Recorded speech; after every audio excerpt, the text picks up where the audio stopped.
Welcome. In today's video, we will discuss about the one rank, one pension scheme.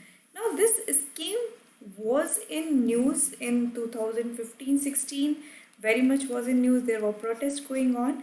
But in the recent context, this is not very much in news. But right now, we are discussing because there is a panel which has been set up, and they were discussing about how the notification related to OREP or one rank one pension scheme needs to get something fixed. So these are the backdrop, these are the context in which this scheme was important. So from your examination point of view, it's more along the line you have to talk about when we are talking about the inclusive society. We also have to talk about how we are going to include the soldiers also into it. So the whole idea behind the one rank one pension scheme is that the military people who are like, we should know that the working condition or the service condition for the people who are in army is way different from the other government jobs. So there is a different kind of a requirement that is needed for them. So that is something which has been dealt under the one rank one pension scheme. So let's start. Let's try to understand what this scheme is all about from your examination point of view. When we are talking about the idea of social justice, it extend to everybody in our country, and also from your paper GS2 and GS paper 3, there is the idea of the government scheme. So you should keep a tab on what kind of scheme has been introduced by the government. So let's start. OROP means that the payment of the same pension to military officers for the same rank for the same length of service irrespective of the date of retirement. So what does it basically talks about? That if a person has retired from the same rank, like for an example, if any military person has been retired at the post of captain, then irrespective of the date of retirement. So what happened earlier, before the ORFP was introduced, ex-servicemen used to get pension as per the pay commission's recommendation of the time when they had retired. So basically earlier, before the OROP scheme was launched, the idea was more along the line that they will get the pension based on the recommendation of pay commission, which is not very good. Like the people in the same rank, they might be ending up getting different pension, which is not very feasible. So you also have to understand different kind of scenario in the case of military services is that the personnel who are actually in the defense forces, your army, air force, navy, they retire early as compared to the other government officers. So basically, unlike the other government officers who retire at the age of 60, and so generally the retirement age for military person is between the age of 45 to 50. So in that regard, they are retiring early, and if they are not being provided with the proper means of pension, that could mean a lot of difficulty for the people who have actually gone ahead and served our nation. So that was the whole understanding, that was the whole demand for the OREP. The government had implemented the long pending demand of veterans in November 2015. So when it was implemented, just remember it was in 2015. As per the notification, it is to be revised every 5 years. So what is the notification says? That every 5 years, this particular scheme, the amount which is set up over there has to be revised too. So that is why you can understand the panel right now is discussing about the changes or revision or fixing that is needed in the notification.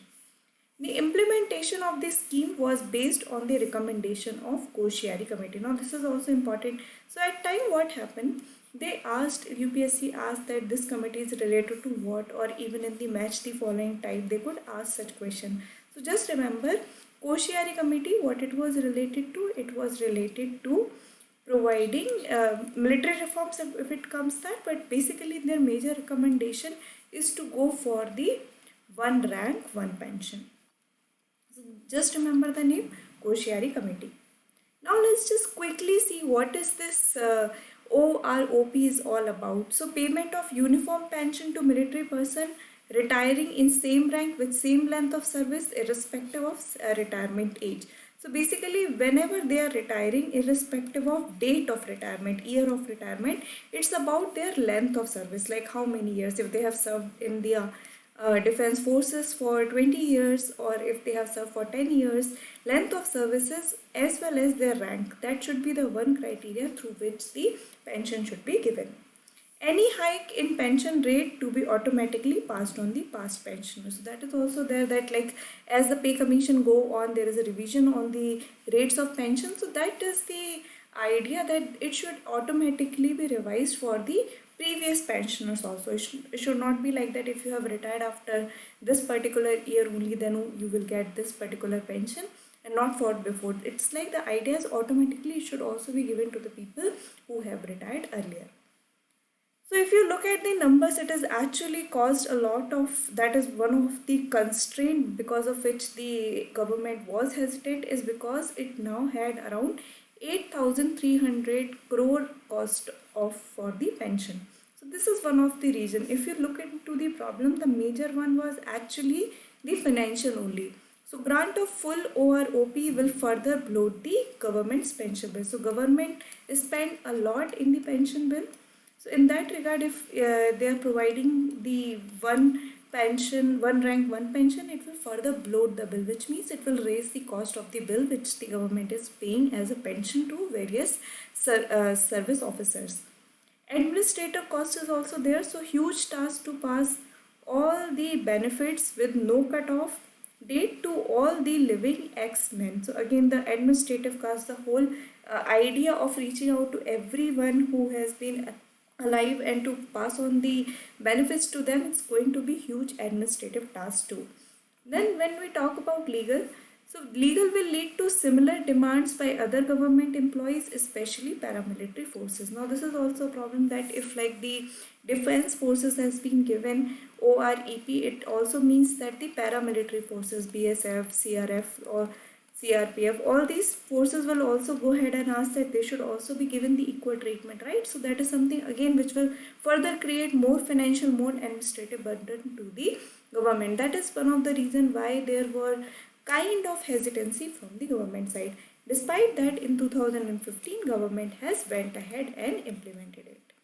So why this demand? So civilian employees retire at 60, military person retire much earlier when family liability is maximum and second career is difficult. So I have already told you that generally government employees retire around 60, but for military person it is generally 45 to 50 years when they retire.